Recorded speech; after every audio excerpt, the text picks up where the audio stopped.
le comte Gaston Phoebus avait tué son fils bien-aimé, le seul héritier de son nom et de sa fortune. Voilà pourquoi, à l'époque où commence cette histoire, il avait tant de cheveux blancs sur la tête et tant de rides au front.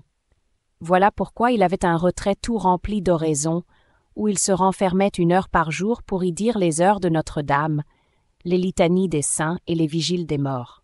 Voilà pourquoi, enfin, il tressaillit si fortement lorsqu'on frappa à la porte du château d'Orthez, car tout en écrivant le 63e chapitre de son ouvrage sur la chasse des bêtes sauvages et des oiseaux de proie, il pensait à son pauvre petit garçon, qui reposait à cette heure dans la chapelle des frères mineurs à Orthez, tandis que son frère bâtard Yvain guerroyait avec les Castillans contre le roi Jean-Hyères de Portugal.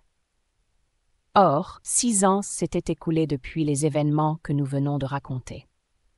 Le comte de Foix, après avoir fait comme d'habitude sa prière en son retrait, venait de descendre en sa salle à manger où l'attendait messire Yvain, qui était devenu un grand et beau chevalier, messire Ernanton d'Espagne et messire Jehan Froissart, le chroniqueur, que le chevalier Espère de Lyon avait rencontré à Carcassonne et avait amené en sa compagnie jusqu'au château d'Orthez, où il avait été merveilleusement reçu du comte de Foix. On venait de se mettre à table lorsqu'un valet entra dans la salle et, se tenant près de la porte, attendit que son maître lui adressât la parole, quoiqu'on vît que bien évidemment il avait une nouvelle à annoncer. Au bout de quelques instants qu'il fut là, le comte l'aperçut. « Ah !» fit-il, « c'est toi, Ramonet. Eh bien, quelle nouvelle? Tu viens de loin, ce me semble. » « Du bois de Sauveterre, sur le chemin de Pampelune, en Navarre, monseigneur. »« Quelle nouvelle en apportes-tu? » ?»« On y a vu la laie, monseigneur. »« Ah !» dit le comte en se retournant vivement, « et crois-tu qu'elle y soit restée? »« Oui, je le crois, monseigneur, car elle y était depuis 5 jours, et si elle y reste 5 jours encore, vous aurez le temps d'y aller, de la joindre et de la pourchasser à loisir. »« Oui, certes, j'irai, dit le comte, et nous verrons cette fois si elle m'échappera encore. » « Qu'est-ce que cette laie? » dit Froissart. « Messire Clerc, lui répondit le comte de Foix, vous qui prenez grand plaisir aux aventures de guerre, d'amour et de chasse, peut-être trouverez-vous en celle-ci quelques chapitres merveilleux à ajouter à votre chronique. Pour le présent, tout ce que je puis vous dire, c'est que je commence à croire que cette laie est enchantée. On la voit du jour au lendemain sur les points les plus opposés de mes comtés de Foix et de Béarn, et on a beau la pourchasser à outrance, jamais nul n'a pu la joindre. Au moment où l'on croit l'atteindre, elle disparaît comme si la terre manquait sous elle. Quelques-uns disent même l'avoir vue disparaître en fumée, et ce qu'il y a de plus étonnant, c'est que tous ceux qui l'ont vue et poursuivie sont morts de malmort dans le courant de l'année. « Vraiment !» s'écria Froissart, dont les yeux étincelaient de plaisir à l'idée d'une histoire de nécromancie. « L'avez-vous vue, monseigneur ? » « Oui, certes, il y aura de cela demain 1 an. C'était en la forêt de Carcassonne, mais je ne fus pas plus heureux que les autres. Je l'ai chassée toute une journée sans avoir pu la joindre. Le soir arriva et je la perdis. »« Et comment est-elle » dit Froissart. « Oh ! Pour cela, c'est la truie la plus maigre que j'ai vue de ma vie, tant qu'elle n'a que la peau et les os, et avec cela le poil hérissé et de grandes têtes pendantes.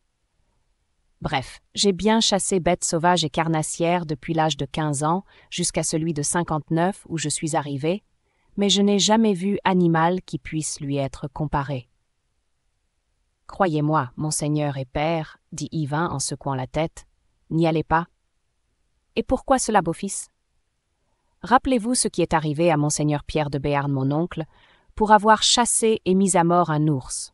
Et que lui est-il arrivé ? dit Froissart, toujours à l'affût des nouvelles. « Folie que tous ces récits, interrompit Gaston Phoebus, d'un accent dans lequel perçait cependant quelque inquiétude. Il lui est arrivé, continua Yvain, laissant un intervalle de silence entre les paroles de son père et les siennes, et cela est chose sûre, monseigneur, car elle m'a été racontée à moi-même en Espagne après la bataille d'Aljubarrota par la comtesse Florence de Biscaye, sa femme, laquelle était nièce de don Pierre le Cruel.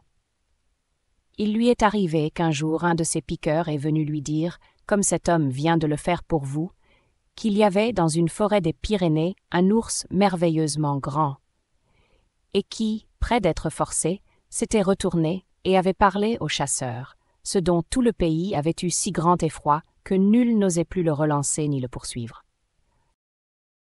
Alors Pierre, qui était, comme monseigneur, trop aventureux de sa personne, attendu qu'il était du même sang paternel, dit « Si personne ne le chasse, je le chasserai, moi. » Et telle chose qu'on put lui dire ne se départit point de sa résolution.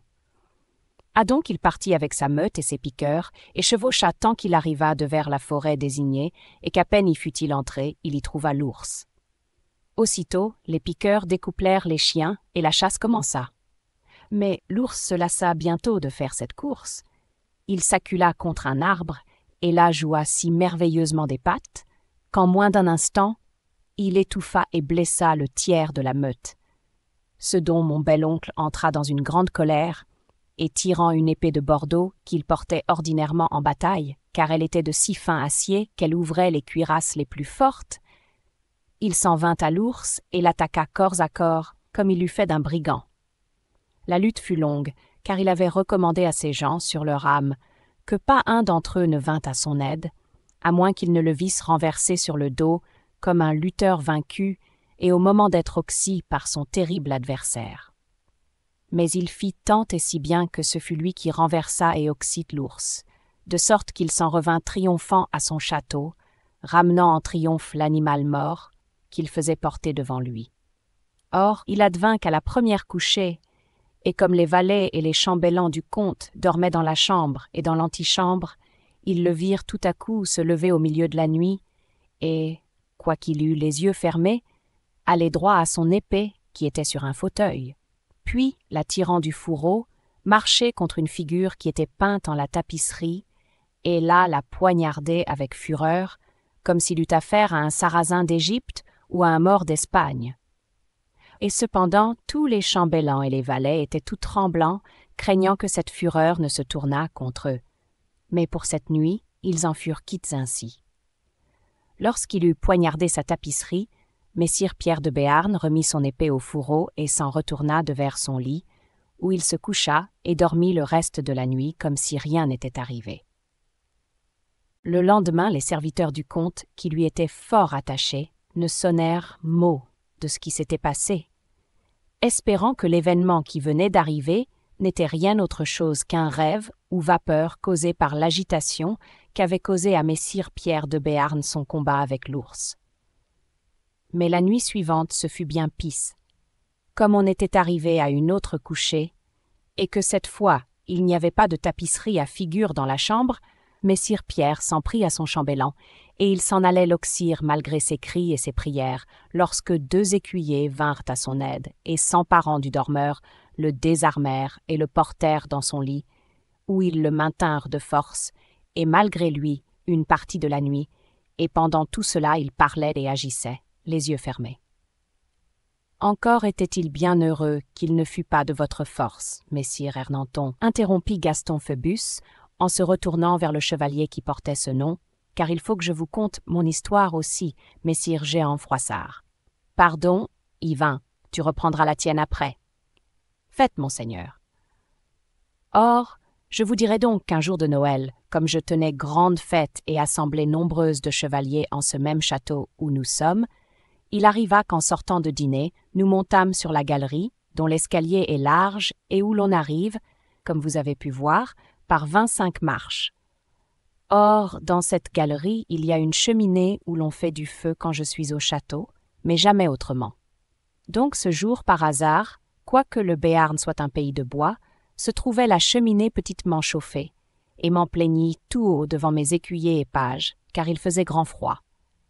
Par hasard, en ce moment, messire Ernanton regardait par une fenêtre une quantité d'ânes chargés de bûches. « Ah, ah !» dit-il, « monseigneur, vous manquez de bois. Eh bien, attendez un instant, et vous allez en avoir. » Alors il descendit, et nous nous tournâmes tous vers la porte, car nous le savions jovial et bon compagnon, et nous nous attendions qu'il allait faire quelque jonglerie à sa manière.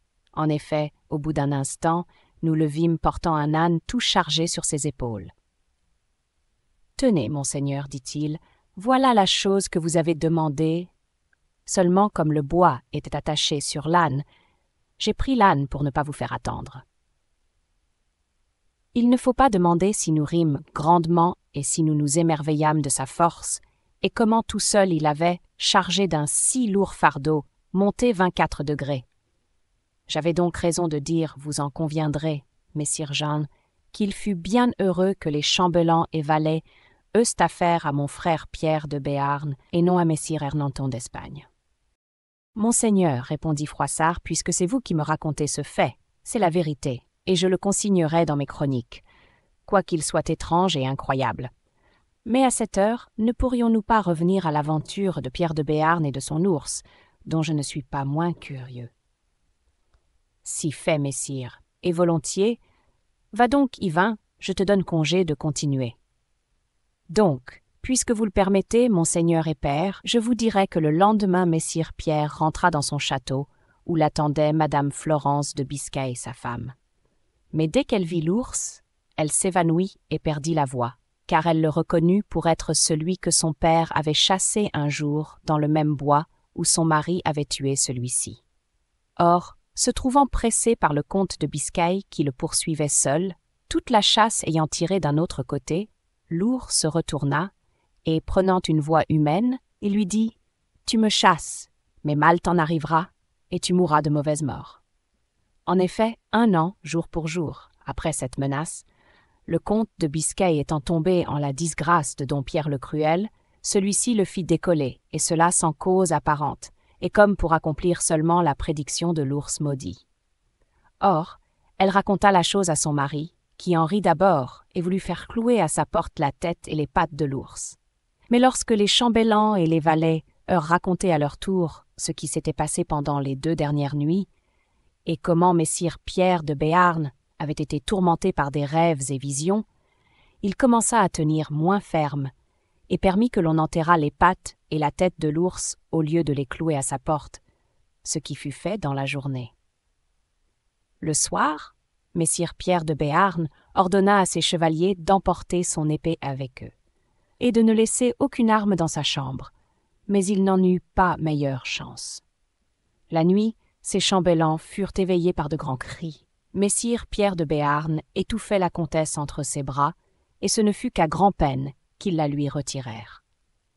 Le lendemain, elle partit comme si elle allait en pèlerinage à Saint-Jacques en Galice, emmenant Pierre son fils et Adrienne sa fille. Mais, au lieu de se rendre où elle avait dit, elle s'achemina vers le roi de Castille pour lui demander asile et protection, et ne revint plus ni en Biscaye ni en Béarn. Quant à messire Pierre, ses visions continuèrent ainsi chaque nuit, sans qu'il se souvînt jamais au matin de ce qui s'était passé pendant son sommeil. On voulut continuer de lui retirer son épée, mais alors c'était bien pis encore, car n'ayant plus rien avec quoi frapper, et croyant sans doute dans son rêve avoir besoin d'une arme pour se défendre, il faisait un tel sabbat que l'on eût cru que tous les diables d'enfer étaient avec lui.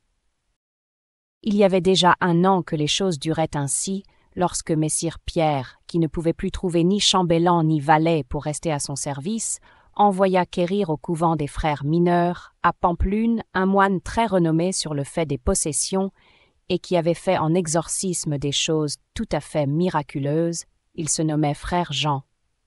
Frère Jean se rendit à la requête de messire Pierre et vint au château. Là il se fit raconter de point en point la chose, et comment elle s'était passée, tant autrefois pour le comte de Biscaye que pour messire Pierre de Béarn. Puis il demanda ce qu'on avait fait de l'ours, et lui fut répondu qu'on en avait abandonné le corps aux chiens pour en faire curer. Que, quant à la tête et aux pieds, messire Pierre les avait rapportés triomphalement pour les faire clouer à la porte de son château. Mais que sur les instances de sa femme, il avait fini par les laisser enterrer au pied d'un arbre de la forêt. Frère Jean parut satisfait de ces explications et ordonna à messire Pierre de se mettre en neuvaine. En effet, messire Pierre, pendant 9 jours, pria et jeûna comme s'il était en carême, ne buvant que de l'eau, ne mangeant que du pain, et disant chaque jour 5 patères et 5 aves pour le soulagement des âmes du purgatoire. Et frère Jean jeûna et pria tout ce temps avec lui, se mortifiant comme si c'était lui qui avait commis la faute. Enfin, la pénitence terminée, on fit venir l'homme qui avait enterré la tête et les pattes de l'ours, et on lui demanda s'il se rappelait bien la place où il avait fait l'inhumation. Il répondit que oui, certainement. Alors on commanda tout ce qu'il y avait de prêtres et de chapelains au château et dans les environs.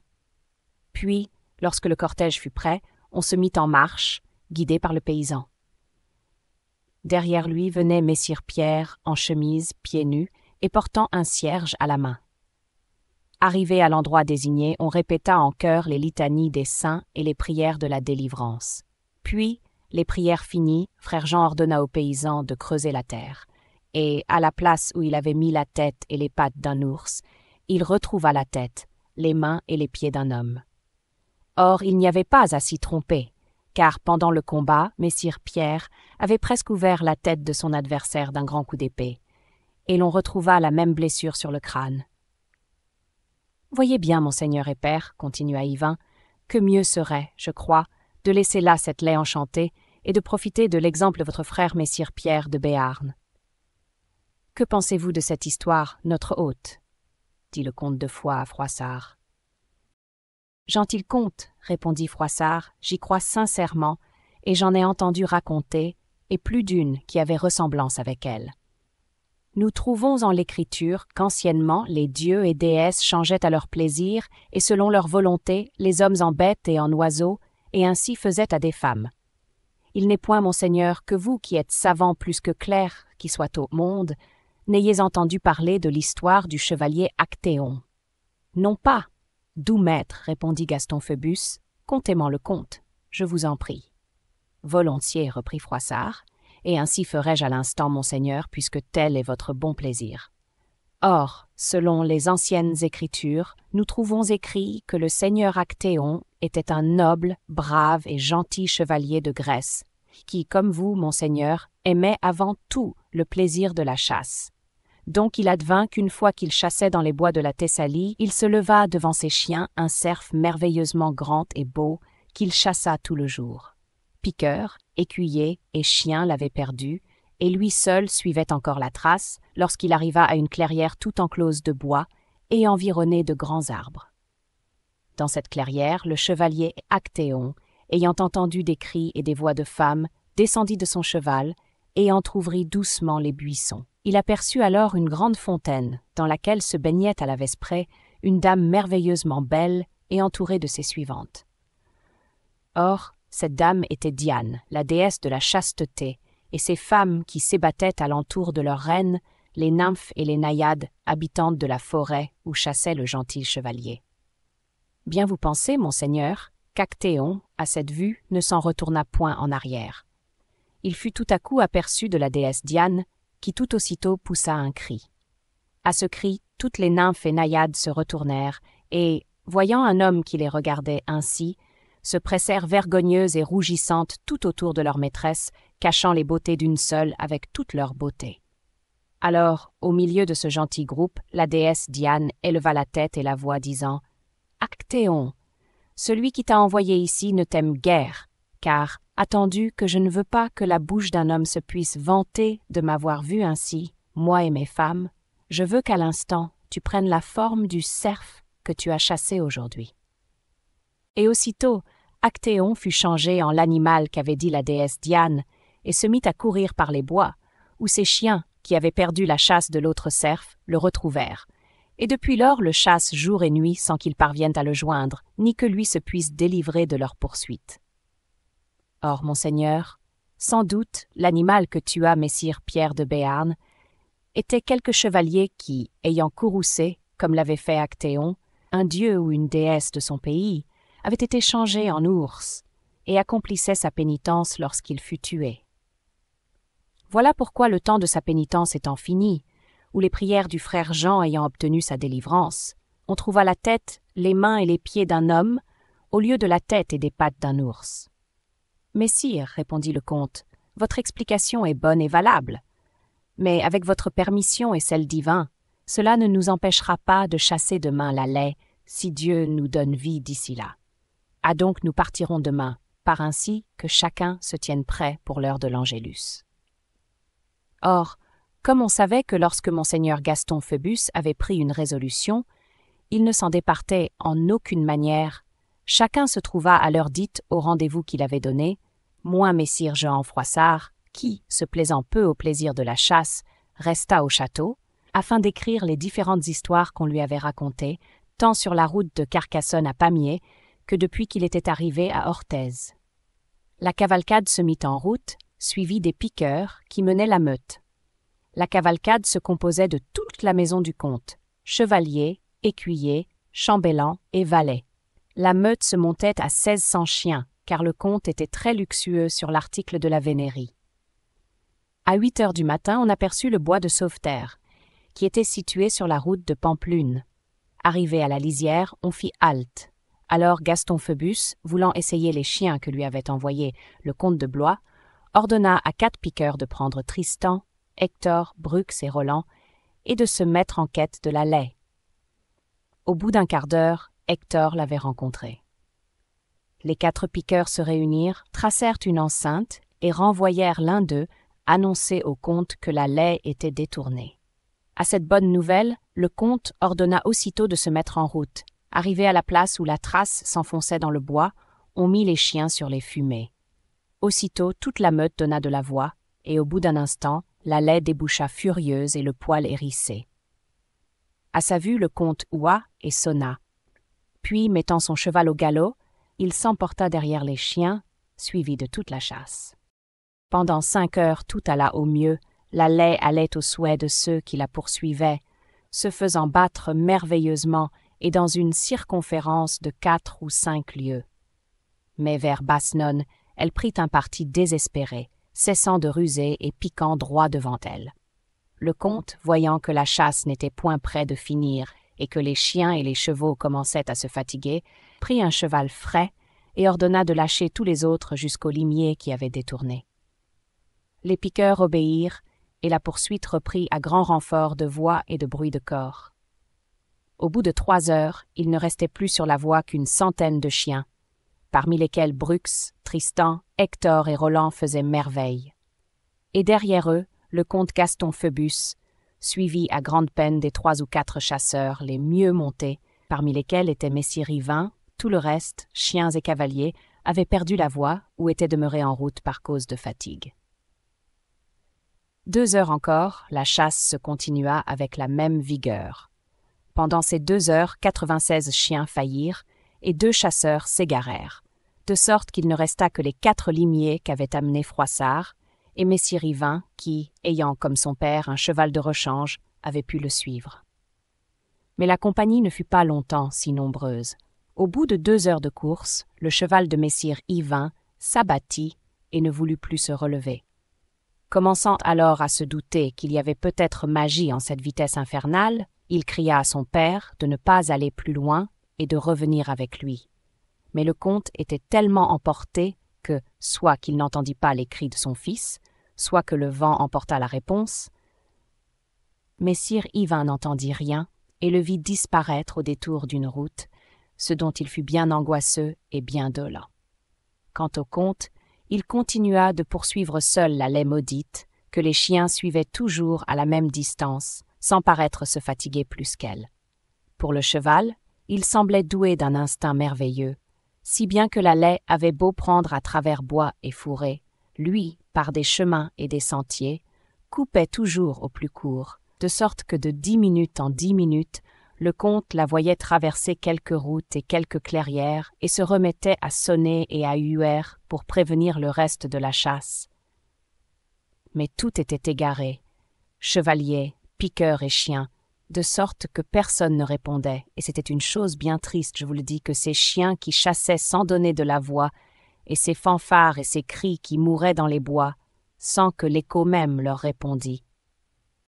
Le crépuscule vint. Le comte était si acharné à la poursuite que l'obscurité qui commençait à se répandre ne put l'arrêter.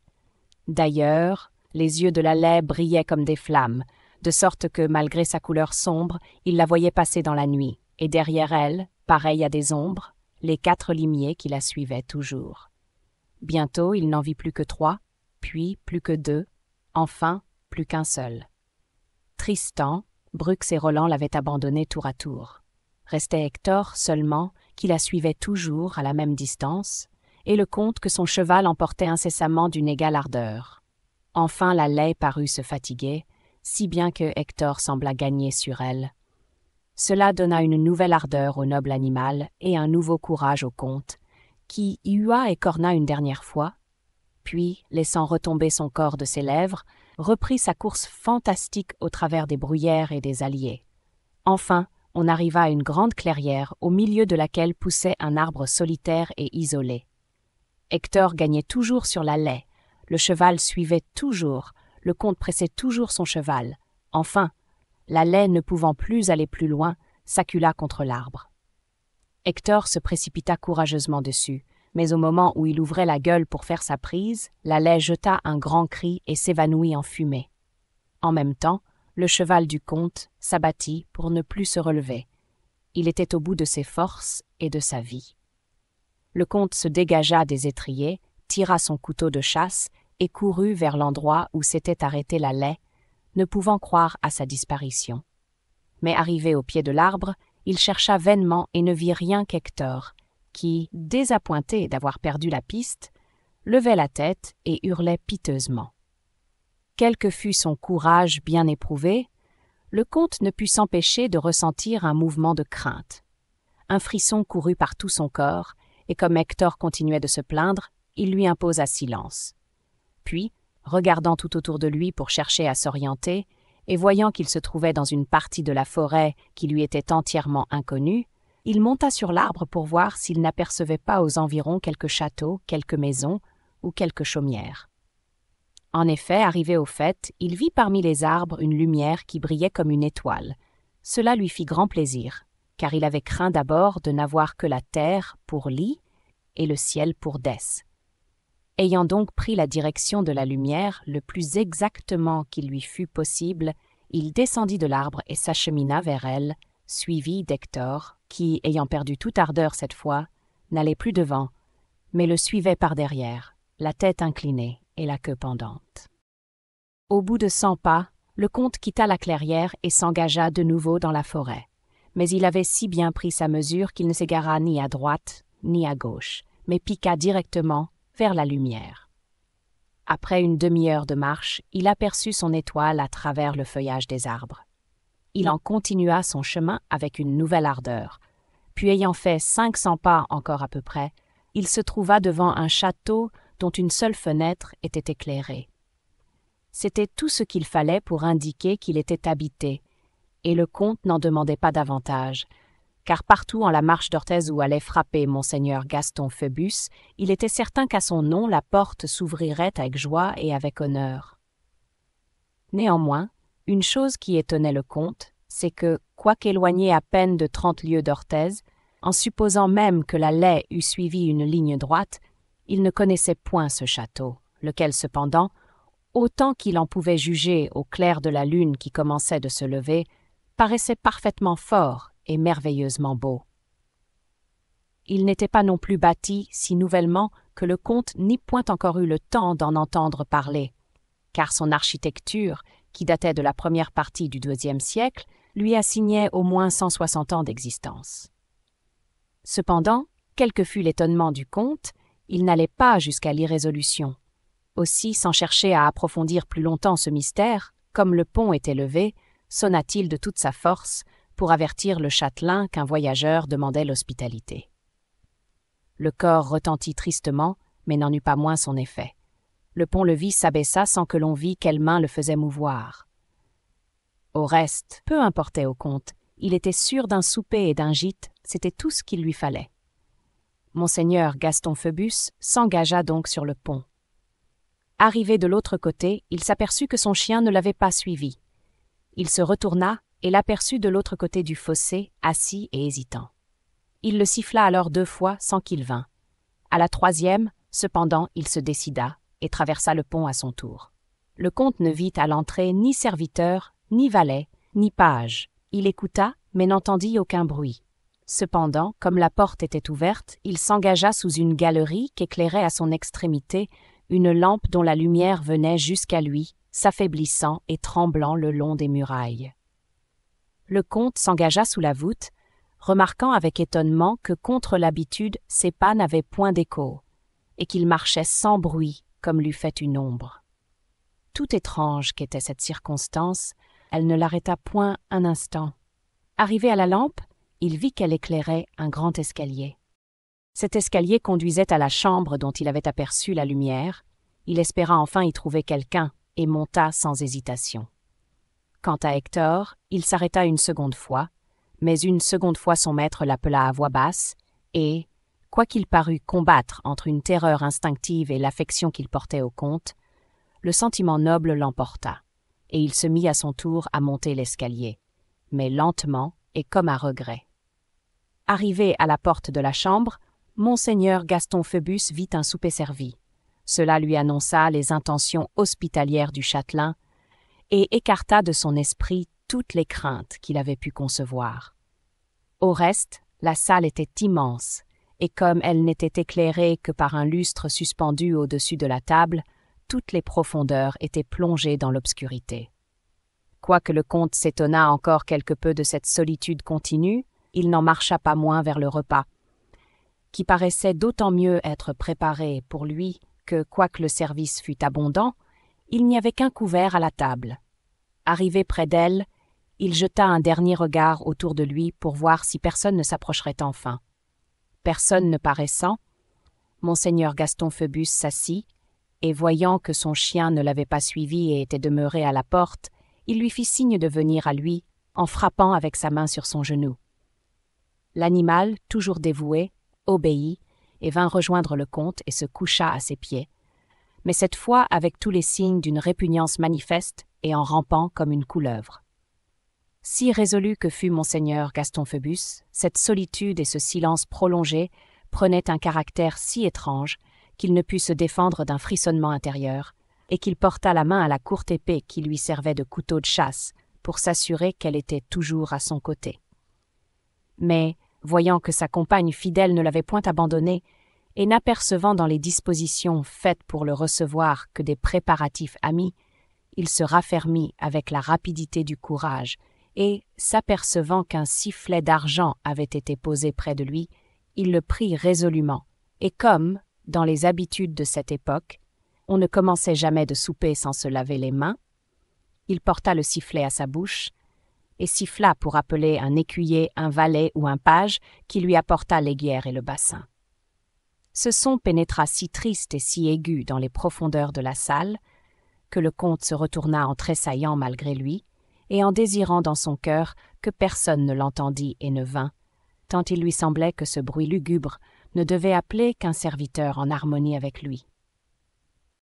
Ce fut sans doute ce que pensa Hector, car lorsque l'on vit se soulever dans l'ombre la tapisserie qui retombait devant la porte du fond, il hurla doucement avec un accent si triste que le comte mit le pied sur son dos pour lui imposer silence. Mais pour cette fois, moins obéissant que d'habitude, Hector n'en continua pas moins à gémir. Cependant, du moment où le comte avait vu se soulever la tapisserie, ses yeux n'avaient plus quitté le point de la chambre où les avait attirés ce mouvement. Il vit d'abord une forme humaine s'agiter dans l'ombre, mais quoiqu'il fût évident qu'elle marchait et s'avançait vers lui, il n'entendit sur les dalles de pierre aucun retentissement pareil à celui que fait le bruit des pas. En même temps, Hector cessa de gémir, mais il sentit qu'il commençait à trembler. Néanmoins, celui qu'avait attiré le bruit du sifflet s'avançait toujours. Il était facile pour le comte de reconnaître que c'était un jeune page vêtu avec élégance, portant un bassin et une aiguière d'argent, et sur son bras la toile à essuyer. Cependant, à mesure qu'il approchait, un frisson involontaire s'emparait du comte. Il lui semblait, dans la démarche et dans la tournure du page, reconnaître celle du pauvre enfant que 6 ans auparavant il avait tué et qu'il pleurait encore. Bientôt le jeune homme entra dans le cercle de lumière projeté par le lustre, et alors il n'y eut plus de doute, celui qui s'approchait, c'était Gaston. Le comte resta les yeux fixés sur cette apparition terrible, et sentant ses cheveux se dresser sur son front mouillé de sueur. L'enfant s'avançait toujours du même pas lent et silencieux. Maintenant, le comte pouvait distinguer ses traits tristes et pâles, ses yeux fixes et atones, et à son cou cette petite blessure béante et livide par laquelle sa jeune âme s'était en allée. Enfin, il fit le tour de la table, s'approcha de Monseigneur Gaston Phoebus, et, sans dire une parole à celui qui l'avait tant aimé, sans que ses yeux reprissent vie pour regarder son père, il souleva l'aiguière et tendit le bassin.